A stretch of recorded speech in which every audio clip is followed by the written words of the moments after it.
action. All right, we're here at the apiary. We're going to check on our cell builder. We grafted larvae, very young larvae, into this colony last week. So what we did is, they were a strong colony coming out of winter.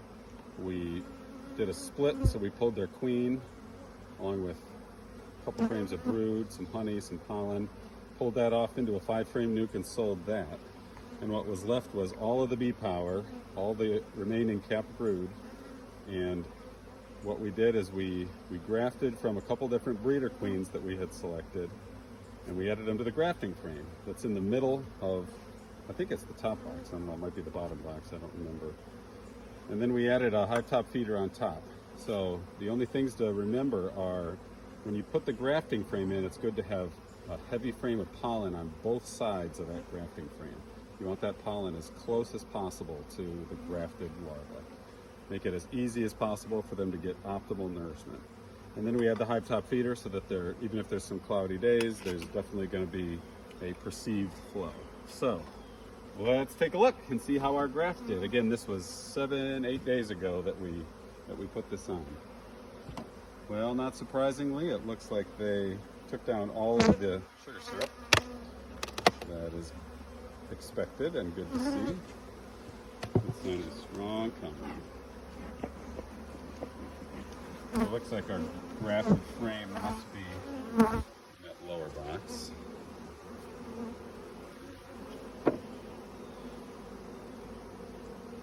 No, it's in the top box. Is it? Yep. Well, let's make this test and check. I guarantee it. The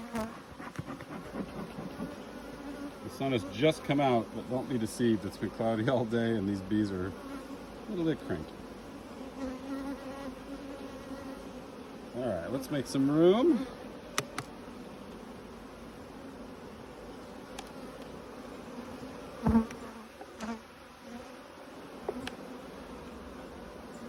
There's our grafted frame. Yeah, the pollen patty was on top of it. It's all gone too. Oh, perfect. Let's check. Should be between 32 and 35 that we grafted. And it looks like we got a perfect take on the top bar. And looks like we got 1 or 2 misses on bottom. 3 misses on the bottom. We'll take it. Nice. Yeah, not bad. So A Snow White Junior is on top. Snow White Junior on top and Harbo Harbo on the on bottom.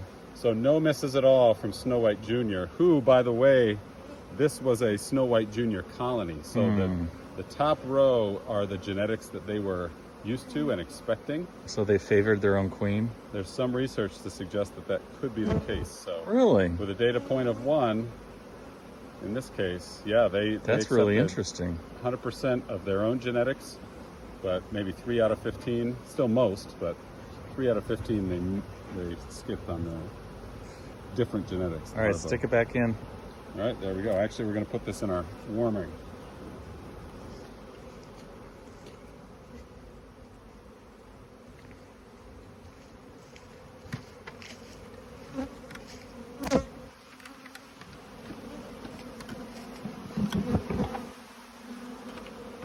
So our other grafted frame is in here.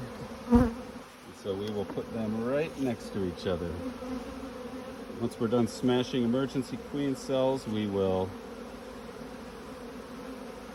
take this little nuke with us as our show on the road as we distribute cells, because we like to requeen with cells. And the advantage there is that we made all these colonies queenless 8 days ago, 9 days ago, the same time that we grafted. And so what it means is that our queen cells that we're putting in there are on the exact same timeline to what the colony is expecting. So we have had very, very good success with that, and we plan to keep going. That's it for now.